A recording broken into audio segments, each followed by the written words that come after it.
Hey everyone, welcome to Judging for the Win. I'm Dave, and this is my daily rule. Today I've got a really special episode. It's this month's patron pick.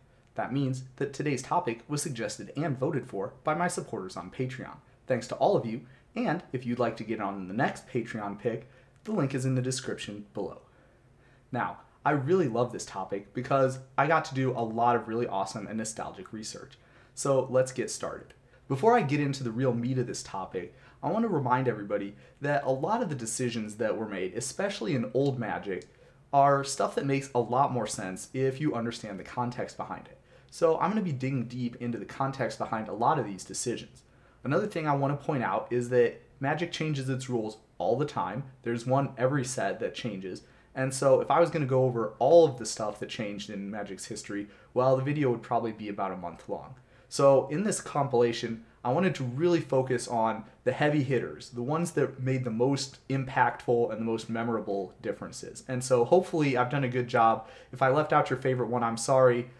Yell at me in the comments, I suppose. But let's get started here with a little thing about Alpha. Now, if you remember, when Magic was invented, it was invented as a way for people who played D&D to have something to do during the downtime in their sessions. Like if your character died off and you had to wait until you got to get reincarnated into the game, you could play some Magic while you were doing that. And so when you look at it that way, some of this stuff makes a lot more sense. Like, so for example, back in the original Alpha set, it wasn't even taken for granted that every rule interaction would have a single definitive answer. It would be more like in D&D, where one playgroup might play a certain way and another playgroup might play a different way. There was even a thing in the original rule books that suggested flipping a coin if you and your friend couldn't decide who was right, and then maybe talking it out later among your playgroup about how you would want to play it in the future.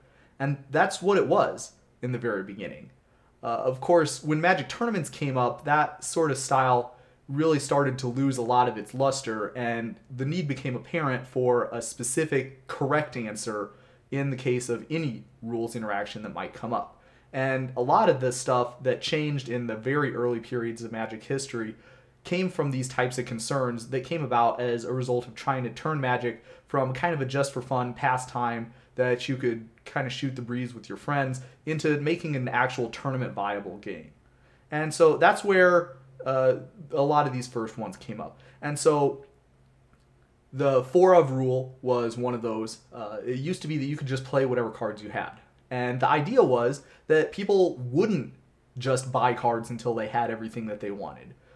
It would be, maybe you buy a couple of booster packs here and there, and then maybe your friends trade you, or maybe you win some cards in an ante.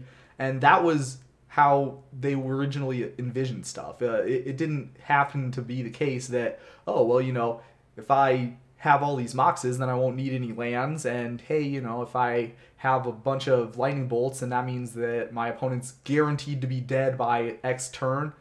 People weren't thinking that way.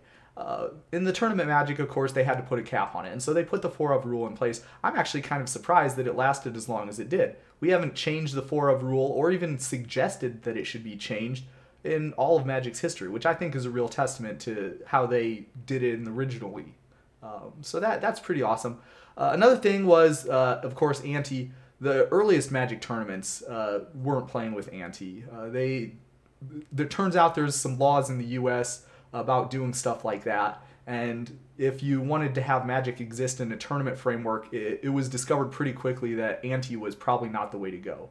Well, there's that, and then the fact that you could lose a really key part of your deck in the middle of a tournament, and then what are you supposed to do? So that was another thing that changed fairly early on when Magic transitioned into being a tournament game.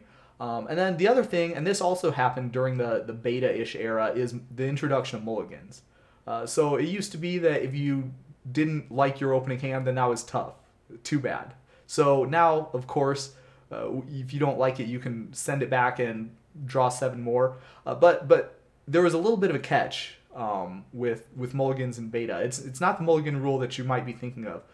In fact, the only way that you could mulligan is if your hand had a certain specific number of land cards. So if you had an all land or a no land hand, you could mulligan, and you can only mulligan once per game. So if you happen to mull a 0-lander into an all-lander, again, that's too bad. And this was kind of complicated by the fact that there were some lands in the earliest sets, in the early days of Magic that didn't even tap for mana. And so those lands still counted as lands for the purpose of deciding how many lands you had in your hand, but they didn't really count if you were looking at it from a gameplay perspective. So that was another thing that changed. And so all of these changes happened very early, probably around the beta-ish time frame. And they were all spurred on by the fact that people were starting to play Magic in tournaments. So the next thing that I wanted to talk about happened during Revised. And it used to be that effects could resolve simultaneously. And I'm sure you could imagine all kinds of different rules headaches that could be conceived of because of something like that happening. With Revised, they made it so that even if stuff were played at the same time or about the same time, they didn't all resolve at the same time. If I responded to your spell, then my spell would resolve, and then your spell would resolve. We didn't try to have both of those spells resolving at the same time. And so obviously, that fixed up a lot of the really egregious sources of confusion that could happen. There still were a few more, but we'll talk about that later. And then we come up to Ice Age. And so with Ice Age, they made a change involving legends. First of all, in Legends, the set Legends, they introduced legendary creatures. And of course, they weren't called legendary creatures at the time. They were called legends. Because legend was a creature type. And any creature with the creature type legend was what we would consider a legendary creature today. The rules around that were basically meant to represent the fact that this wasn't just some creature, this was a specific creature, generally a person or hero from some sort of folklore. And the idea would be that that was the card that represented that specific creature. So it wouldn't make sense that there would be two different creatures named Angus Mackenzie on the battlefield, because there's only one Angus Mackenzie. It's not like there's two different grizzly bears, where there's grizzly bears here in Indiana and there's grizzly bears over in Alaska, and there's some more grizzly bears if you go the next state over. The legendary creatures were special. Now, when they first introduced the legendary creatures, they were really special. And that meant that you could only play one of them in your deck. Around Ice Age is when they loosened up on that one. Okay, we can play more than one of them if you have more than one of them. They're still subject to the 4-of rule, of course, but at least you can play more than one of them in your deck. It used to be that they were all restricted by default. And so the next thing that I want to talk about came about in probably about 5th edition. It wasn't really tied with a specific set like a lot of these changes are. It was, in fact, tied to Worlds that year, because that was the first time that they brought out the Paris Mulligan. Worlds being played in Paris at that time, they brought out the Paris Mulligan. It was in 1997. And so the way that worked was, it wasn't based on what your hand looked like. You could mulligan whatever you wanted. If you decided that your opening hand wasn't going to do it for you, you could shuffle that 7 back in and then draw 6. And if you decided you didn't like your 6, then you could go down to 5, and so on. And that was the way mulligans worked in Magic for a long time. It's the longest mulliganing rule that we've had in Magic's history. Of course, we do something a little bit different today, and I'll get to that. But this one here fixed a lot of the game balance issues and a lot of the non-game issues that we had with not having mulligans at all and with only having mulligans under certain circumstances. This one worked out very well. I would say out of all the rules changes in Magic's history, this one would maybe get my vote for one of the most significant and best executed ones. So you've got that, and then that's going to take us up to 6th edition. And this is probably the part of the video that a lot of people maybe were thinking that I was going to start with. 6th edition, if you were not aware, has a lot of big structural changes, and it was, in a lot of ways, the first time that they actually made an attempt to really straighten the rules out. There were times before, which we talked about, where they really made a solid attempt to straighten some part of the rules out. But in this one, they actually made a big sweeping attempt to simplify things for a lot of people, and they tackled a bunch of different issues at once. And so what did they do? Well, one of the big ones, of course, this is where we finally get the stack. So you remember I was talking before about how we kind of had the first in, last out system, but we didn't have a fully developed stack yet. What we had were batches. And if you've never heard of a batch before, you might want to try and skip ahead about 30 seconds or so if you want to keep it that way. But batches, it was really complicated how it used to work. I'll try and explain as best I can. So if you had some spells that you wanted to play, you could play some spells. And if you wanted to play some spells in response, you could add those spells to the batch and play them in response. And then your opponent could play some spells in response and add them to the batch and so on and so forth. But unlike the stack, the reason it's called a batch is all the spells resolve once the batch starts resolving. It's not like you could resolve some of them and then play some more spells and then play some more spells and then resolve those and then resolve the rest. No, once you start resolving the batch, you're resolving the batch. And so that had a couple of really kind of interesting and not really intuitive consequences. For example, we had special cards called interrupts that could interrupt the batch. So those worked basically the same way the stack would work now, kind of. If you had some cards that you were going to add to the batch, your opponent could respond to you casting a spell or you playing a spell or a spell getting added with an interrupt. It does exactly what the name sounds like, but the interrupts don't resolve with the rest of the batch. The interrupts resolve, and then we go back to that phase where people can add stuff to the batch again. And so the only way that you could respond to an interrupt was with another interrupt, and that also had some kind of weird and quirky consequences. So, for example, pretty much all the counter spells, anything that you wanted to be able to counter a spell with, a lot of the time it was going to have to be an interrupt.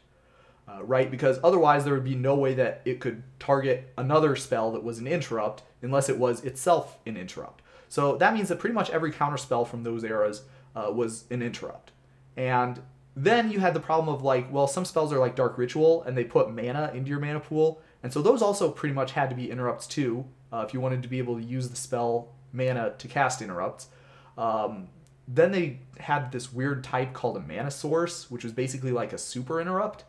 All that stuff got streamlined away. Now anything that was one of those two types is now an instant. So already the stack is simplifying things because we got rid of an entire card type, even two card types if you want to count like that. The other thing that the stack fixed was some kind of weird things about how the batch worked. So for example, if you play a instant speed card draw spell and then draw into a counter spell, then you can use that counter spell to counter something that's on the stack. It didn't used to work like that. Pretty much all the card drawing spells were instants. There were very few interrupts. So drawing into a counter spell wasn't really something that you'd be able to do, because if your card draw spell resolved, well, that meant that the batch was resolving. So the stuff that you would want to be countering that you played your card draw spell in response to would already resolve by the time anyone got a chance to play spells again. So that didn't really work the way a lot of people thought it should. And a lot of other stuff didn't really work the way it seemed like it should either. So that's what happened with the batch. It went away, and the instance took the place of all the interrupts and mana sources, and we have the stack taking the place of the batch system. And again, this is like the Mulligans. It's changed that way once, and that's pretty much how it stayed for till now. So another really excellent change that took kind of like the seeds of what was sown earlier and really brought them to fruition. And that's just one thing that we did in 6th edition. Another thing was turn structure. So it used to be that combat didn't really have its own phase. It was just something you did during your main phase. Now it has its own phase. So now we formalized a lot of the process of what people did when they were attacking and blocking, and we made that into its own set of steps, into its own procedure that we followed during the combat phase. So that was really great. That streamlined a lot of stuff about how combat used to work. Another big one that we did was you don't lose the game for having 0 life. It used to be that if you had 0 life or less, you didn't lose the game right away. You didn't even lose the game when state-based actions were checked. What happened was you had until the end of the phase to get your life total back above 0. And if you could manage to do that, then you could keep playing. I had a question earlier this week about what would happen if you reanimated a Resolute Archangel, and what we talked about was the triggered ability from Resolute Archangel could be on the stack, and waiting to bring your life total back above 0, but if the reanimate dropped you below 0, you were going to die. Well, before 6th edition, that interaction would have worked a lot better. It would have been the case that you could reanimate the Resolute Archangel and then have enough time to have the triggered ability resolve and get your life total back above 0. Speaking of triggered abilities, we have formal triggered abilities now. It used to be that stuff that was what we would consider a triggered ability today, just an effect, and the effect happened at a specific time, and it basically worked kind of like triggered abilities, but we formalized how the rules worked for them, and we made it a lot more streamlined and a lot more intuitive, easy to understand what should be happening, because now they all basically get handled the same way. Another big thing that we did was changed how tapping was interpreted. So before this, if something was tapped, that basically meant that it was used up. If you were a blocking creature and you got tapped, you didn't deal any combat damage. If you were an artifact and you got tapped, then all your abilities got shut off. If you look at the old versions of Howling Mine, for example, you might be wondering why those old versions don't have the text on them as long as Howling Mine is untapped. And the reason is because that's how artifacts used to work. It used to be the case that if an artifact was tapped, like Howling Mine, the ability on that artifact wouldn't function anymore. And so that made cards like, for example, Icy Manipulator a lot better, because they could be used in combat to shut someone's blocker damage off, or they could be used in order to tap your artifacts and make it so that your artifacts' hindering abilities wouldn't be hurting you, only your opponent. So there was actually a lot of kind of things that resulted in. But now, if you see the new version of Howling Mine, they have the phrase in there, as long as Howling Mine is untapped. And that's to keep the functionality the same as what it was originally. Likewise, if you see something like Trinisphere, that also has the phrase, as long as Trinisphere is untapped. And the reason that is because it was an homage to how artifacts used to work. They made it work the same way all artifacts used to work, as kind of a throwback, because Mirrodin was one of the first artifact sets after they made this change. Okay, so after 6th edition, we were pretty good. There were some minor changes, of course, for multiple sets during the meantime, but the next really big one that we get to is in Kamigawa. And so in Champions of Kamigawa block, they did something with legendary creatures. First of all, they made it so that there were legendary creatures, right? So they had legendary other things way earlier. I believe the first legendary thing that wasn't a creature was Teferi's Isle, which was way back in Mirage Block. And so since then, of course, they made other legendary things. But the problem was this: they couldn't make those things legends because legend is a creature type. And, it wouldn't make any sense to put a creature type on a thing that's not a creature. They wouldn't come up with the innovation that allowed them to do that for several years. However, what they could do is they could introduce a new super type, legendary, and make it work exactly the same as having the creature type, legend, and that would be how it would work from then on. So it wasn't until Kamigawa that someone had the idea, hey, you know what? Legendary permanents and legend creatures pretty much work the same way. What if we just changed the legendary creatures so that they were actually legendary? And Kamigawa is the block when they did that. Kamigawa, of course, being a Legends-centered block, they felt that was a good time to make that change. And that was the first time that we saw legendary creatures. It was also something that they did with the Legend rule itself. And so it used to be that if you had a legendary permanent in play, either a legendary permanent or a legend creature, they would both work the same way. If you had a legendary permanent in play, and then anyone, played a second copy of that same card, then the new one would be put into its owner's graveyard, and the old one would stay. And that was how the legend rule used to work, up until Kamigawa. For as long as there were legends, that was how it worked, up till Kamigawa. And in Kamigawa, they changed it. They already had an idea that they wanted to change it. And there was a couple of different specific instances where the old legend rule didn't really work out in a way that was good for gameplay. Flavorfully, of course, if you were going to think about how it should work, that's probably how you would think. right? Like if I'm on the battlefield, then I can't, magically disappear because some other wizard summoned me to their battlefield. Like that doesn't make any sense. What would make sense would be that some other wizard can't summon me to the battlefield because I'm already here. However, from a gameplay perspective, that didn't really tend to work out in the best way for the players. So, for example, in Mask's block, there was basically one really good standard deck, and it was the Rebels deck, right? So the Rebels deck functioned with one specific Rebel that was pretty much the most important card in the deck, which was Lin Civi Defiant Hero, right?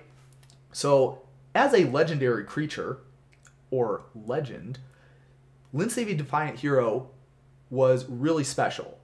You would be playing 4 of them because it was really important to get your Lin Civi out first, because whoever had Lin Civi out first would be guaranteed to activate a Rebel finding ability every turn for the maximum amount of mana possible.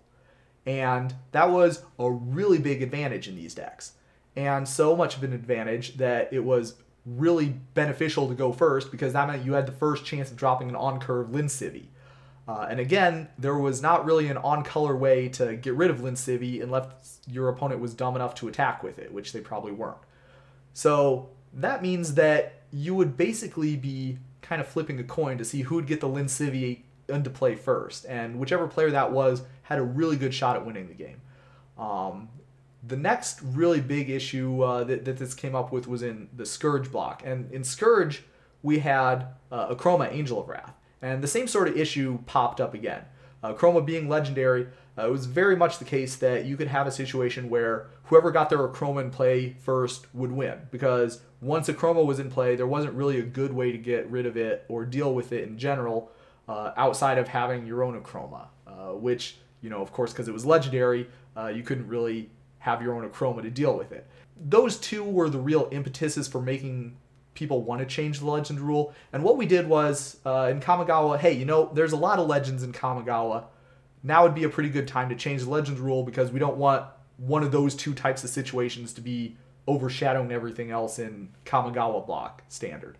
And so what they did was they changed how legends worked, and they made it so that if there is a legendary permanent of any kind on the battlefield, then someone else plays another legendary permanent of the same kind. If there's 2 legendary permanents of the same kind on the battlefield, they all die. 2 or more. So, again, this isn't the legend rule that you're probably thinking of when people say legend rule now, but that's what they changed it to. And I was actually around for this change. I remember most people thought that this was kind of a positive direction for the game to go. Yes, it was kind of sad to see the flavor of being a legendary creature or a legendary permanent in general die off a little bit, because it didn't really make a whole lot of sense from a gameplay perspective why that would happen. But it was, I would say, probably most people thought it was a positive, and especially people who were referencing those 2 situations that I talked about earlier were definitely on board with it being a positive. So the other thing that they did in Kamigawa is they got rid of walls. Now, okay, they didn't actually get rid of walls, but let me explain how walls used to work. It used to be that if you had the creature type wall, that means that you could not attack. And that was in this comprehensive rules. There was a rule in the CR that said walls can't attack. It made a lot of sense if you thought conceptually about what a wall was, that they wouldn't be able to attack. But there was a couple of issues with that. First of all, was, of course, the constraints it put onto design, right? So if you wanted to make a creature that couldn't attack, it had to be a wall, because that's how you could make creatures that can't attack. The other thing that was kind of weird about it was, especially this got brought up in the Onslaught block, which was just a couple of years before Kamigawa, was you really had some issues with stuff that cared about creature types, if there were some specific special creature types that had rules baggage associated with them. So, for example, you can imagine how much better of a card Artificial Evolution would be if you could target a creature with it, and then that creature can't attack from now on because it's now a wall. And that's the reason why you cannot choose wall for Artificial Evolution, even though it seems like you might probably should be able to. It's also the reason why Mistform Ultimus has that hilarious extra text on it that says it can attack, even though it's not a wall. So because of the idea that they had with Legends, hey, we're getting rid of Legend as a creature type. So now, if we could get rid of walls as a creature type, then we wouldn't have any rules baggage associated with any creature types. And if we wanted to do a creature type matters block in the future, well, we could do that, no problem. They didn't get rid of walls, but what they did do was what I think is probably a better solution. They got rid of the fact that walls can't attack, and now walls can attack. But if something has Defender, then it can't attack. And then they just gave all the walls Defender. And that made a lot more sense. It also helped out with an issue that they had before, which is if you had something that was a wall, but the artwork didn't really make it clear that it shouldn't be able to attack, then people would think that it would be able to attack. And then the first time someone tried to attack with a carnivorous plant into somebody that knew that it was a wall, someone was going to be in for a nasty surprise. And so that was another thing that it did, is now if you have a creature that can't attack, it's going to say right on the card that it can't attack. Or at least it'll say something on the card that'll give you a clue that it shouldn't be able to attack. So that also helped things out on that front as well. And so after that was Lorwyn. And Lorwyn, they did something big. They introduced a whole new card type. The first time that they had done so in about 3 or so months, because they also actually introduced Tribal in Future Sight. So in reality, they probably, most people probably think that they introduced Tribal in Lorwyn because that's when they first, really made a big deal of it. But of course, the card type that I'm referring to is Planeswalker. Tribal was kind of an interesting one because they solved the problem of being able to put creature types on stuff that wasn't a creature that they had come up with oh so long ago when we tried to make stuff that was not a creature legendary. In this case, they didn't solve the problem in exactly the same way. They came up with this kind of kludgy solution that allowed you to put any creature type you wanted on any permanent you wanted, as long as you also had some extra additional card type on there. However, the other one that they introduced, Planeswalkers, was, I think, a lot better executed. It was an extremely monumental undertaking, I'm sure, coming up with a new card type that you could put in every color and having it be balanced against all the other mechanics that they had. And I actually remember back playing in Lorwyn, all of the Planeswalkers were at least playable. It wasn't like some of the stuff they had before where like there was one good one and the rest of them were chaff. They must have actually playtested these quite a fair amount because the Planeswalkers were really pretty good in a lot of the games that they came out in, but it wasn't overwhelming, and every deck had something that they could at least do to prevent the Planeswalkers from running away with the game. And so when they rolled Planeswalkers out, I actually think that they did a really excellent job. They did have to change the rules in a couple of really significant ways in order to bring Planeswalkers into the game. First of all, they made it so that Planeswalkers could get targeted by spells or abilities. However, they didn't do that in a way that they eventually ended up doing it when they fixed this later on. What they actually did is they made it so that if a player was going to deal damage to an opponent that wasn't combat damage, then you could choose to have your damage instead be dealt to any of that player's Planeswalkers. And so that was kind of a cool trick. Eventually they did have to fix it so that all of the stuff that could deal damage to Planeswalkers would be able to actually just directly target them, because there was a lot of different rules that worked in kind of a counterintuitive way, the way it originally was. But aside from that, and aside from Planeswalkers being legendary, the Planeswalkers are now mostly in the same form that they were when they were first introduced, which I think is really impressive that that was able to happen, and they were able to stay as similar as they were. Okay, so after Lorwyn, the next time that they had like a really big rules change was M10. And I remember that they billed this as basically the second coming of 6th edition. Like, this was going to be another really big rules overhaul. I wouldn't say that the change was as significant as the 6th edition one, but they definitely did change a lot of stuff. And there were a couple of really big consequential ones. I'm not going to go through all of them. I'm just going to try and hit the heavy hitters. But the first thing that they did was mana burn. So the way it used to work was, from the very beginning of Magic's history, if you had mana in your mana pool at the end of a phase, the mana would just go away. And that's how it worked. That's how it works now. But it was only during the transition between one phase to another phase. So for example, it would be possible to tap some stuff during your upkeep and then use that mana to play a spell during your draw step. Of course, now, the way it works now, they changed it so that you lose the mana in between every step also. The other thing that they did is it used to be that when you lost mana this way, you would lose life equal to the amount of mana that you lost. And of course, now you don't lose that life anymore. A few cards got way better and a few cards got way worse as a result of this. But that change they made because in 99% plus of games, it didn't matter one way or the other. And a lot of people didn't even know about this rule. And the first time that people found out about this rule, a lot of the time, was when someone was using Mana Burn to manipulate their own life total to go lower. So they just got rid of how the mana deals damage to you as it goes out. And they also made it so you can't float mana anymore, which took away some kind of cool tricks that you used to be able to do, but you can't do anymore. So that was the first really big one. The second really big one was damage on the stack. So it used to be that if you had combat damage, the combat damage went onto the stack, and you could respond to it just like any other spell or ability. And that was really a big part of the game. There were certain cards, there were certain creatures that really relied on this in order to get the maximum value out of them. I'm thinking specifically of stuff like Sakura Tribe Elder or Mog Fanatic, where you used to be able to block an X1 and then sacrifice it to get the effect, or maybe in the case of Mog Fanatic, you could block an X2 and then deal 1 damage to it from the ability and 1 damage in combat to it. And then they took away damage on the stack, and now damage works the way it does now.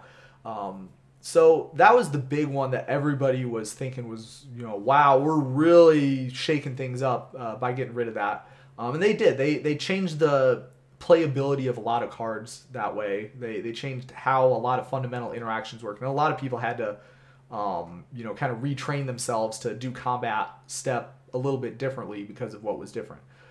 In addition to that, they had mulligans being simultaneously. So it used to be that if you were mulliganing, the correct way to do it would be to wait until after the person who was going first took all their mulligans and then said that they were going to keep, and only then did the second player get to start mulliganing.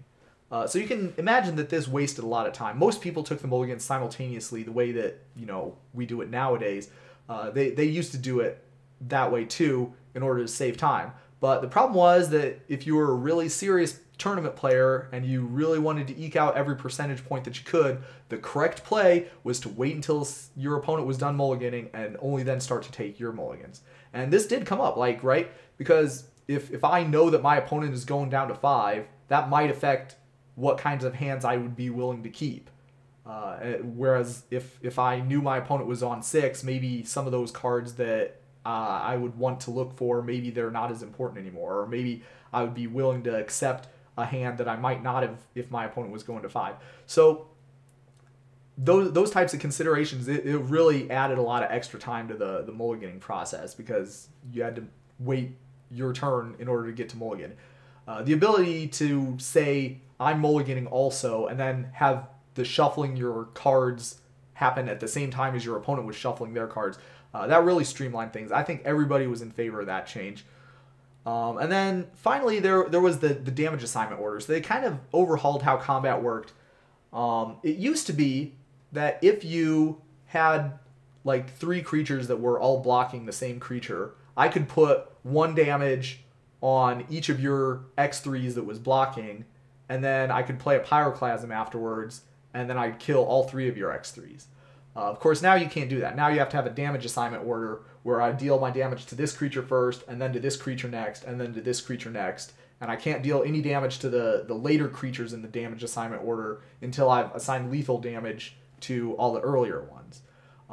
So there were a couple of other kind of shenanigan-y things that you used to be able to do along that same vein. But the damage assignment order was intended to put a stop to that and kind of streamline things a little bit. Okay, so now we get to Magic 2014, and then they changed the legend rule. They changed it to what the legend rule is nowadays.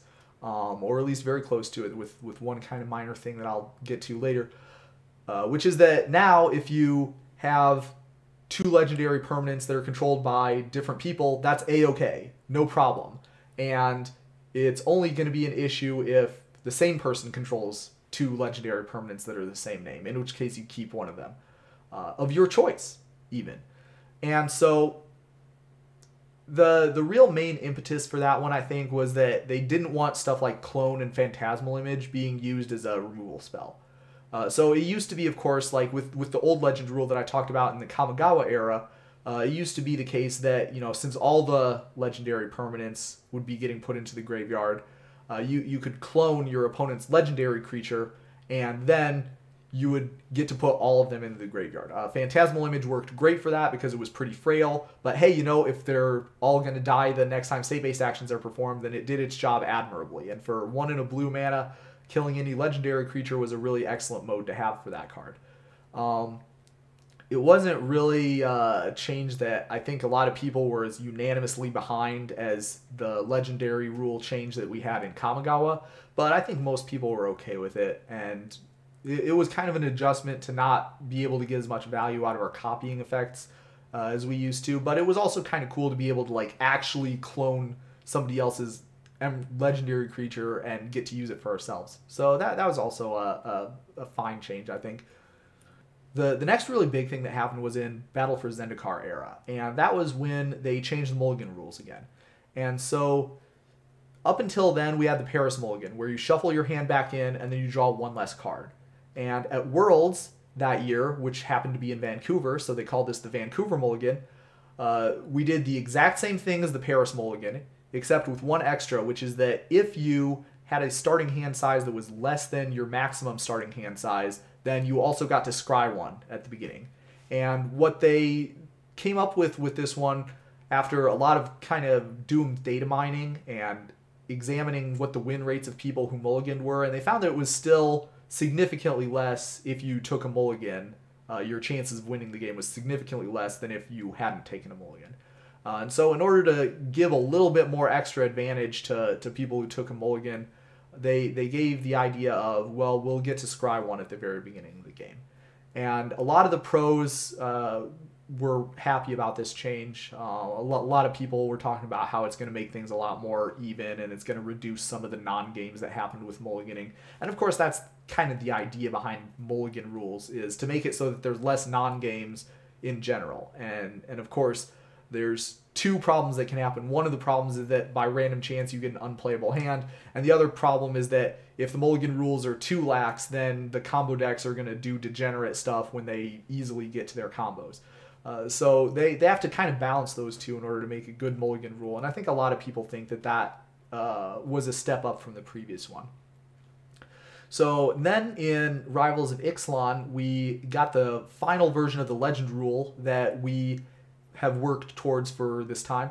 And so now what we did is we made it so Planeswalkers are legendary. And so it used to be that Planeswalkers had their own Planeswalker Uniqueness rule, and it used to be based on the subtype of the Planeswalker. So it used to be the case that if I had Jace the Mind Sculptor out and Jace Beleren out, I couldn't have both of them at the same time. It would be just like if I had two Jace the Mind Sculptors out. Now, the new legend rule for Planeswalkers is all the Planeswalkers are now legendary, and they get subject to the legend rule just like a normal legendary permanent would.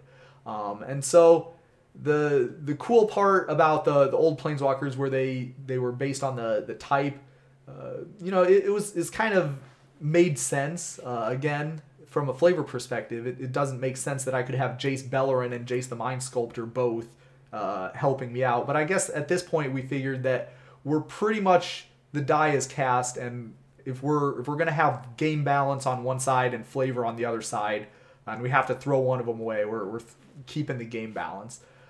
So this did lead to a lot more interesting games and a lot more interesting stuff that could happen. And at the same time, it also streamlined things, because now all of the things that looked like legendary permanents acted the same way. And finally, in M20, we got the mulligan rules changed again. And so we're now up to the current version of mulliganing, which is where we have the London mulligan. We don't scry anymore. what we do is we draw 7 cards every time, and we put back X amount of them, where X is whatever number it needs to be in order to get us to 7 cards for our first opening hand, 6 cards for our next opening hand, 5 cards for our next opening hand, and then the rest. And so that's the current Mulligan rule, and you can see that in a lot of these cases, the biggest changes has been kind of iterative. Just like the Legend rule and just like the Mulligan rule, there's been several different attempts to get something exactly right. And there even have been a couple of other ones that I could have talked about here, but chose not to. Like, for example, how Death Touch worked and Lifelink. They followed the same sort of paradigm of we're going to change it a little bit gradually until we finally get something that we are happy with. I'm really excited to see what the next 20, 25 years worth of Magic history brings. I'm really excited to see how things are going to change. As a judge, I might be dreading a little bit having another big rules shakeup like what we had in 6th edition and M10. But hey, you know what? People said in those 2 times that the game was dying and it was a terrible decision. But in hindsight, I think most people would agree that those changes were positive for the game. So I'm really looking forward to what the next big step of Magic rules evolution is, and I hope everybody enjoyed getting to go along on this journey with me about the biggest changes that I think have had the most impact on our game. Join me again tomorrow for another daily ruling, but until then, I hope everybody has an amazing day, especially my patrons. I appreciate you all so much.